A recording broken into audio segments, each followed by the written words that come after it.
Dobrý den, jmenuji se Barbora Novotná a jsem zakladatelkou Be English. V září 2011 jsem otevřela první anglicko-českou mateřskou školu pro děti ve věku od 2 do 6 let v celodenním programu. Z důvodu velkého zájmu a brzkého naplnění kapacity v Berouně jsem se v září 2012 rozhodla otevřít pobočku na pražském Zličíně. Považuji za zásadní připravit žáky na budoucnost, která na ně čeká, a nároky, které na ně budou kladeny. Přirozenou součástí vzdělávání v dnešní době je vzdělávání v jazyce českém a minimálně v jednom světovém. U nás je to v angličtině. Účastí vašich dětí v naší anglické školce usnadníte dítěti učení v budoucnu. V předškolním věku se totiž děti učí bez úsilí a stresu. Anglický jazyk je v naší školce zajišťován rodilými mluvčími. Mezi další priority ve školce patří široká škála kroužků a aktivit.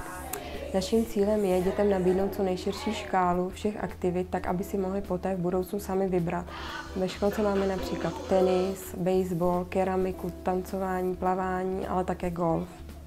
Díky podpoře a zájmu našeho okolí nyní rekonstruujeme a akreditujeme první základní školu v Berouně.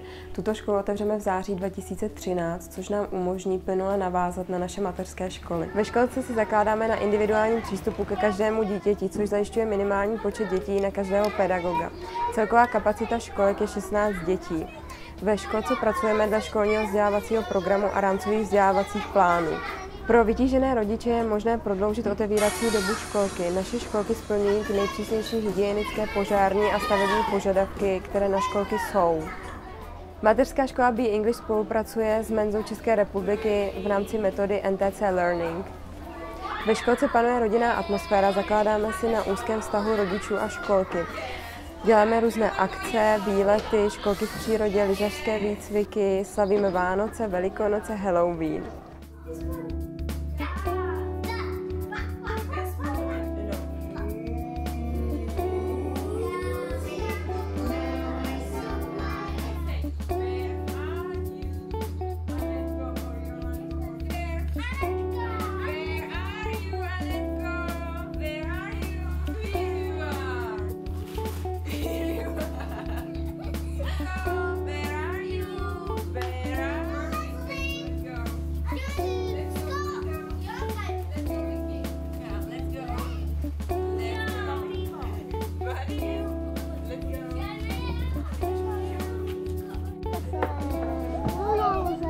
Těšíme se na vás já, děti i celý tým Be English.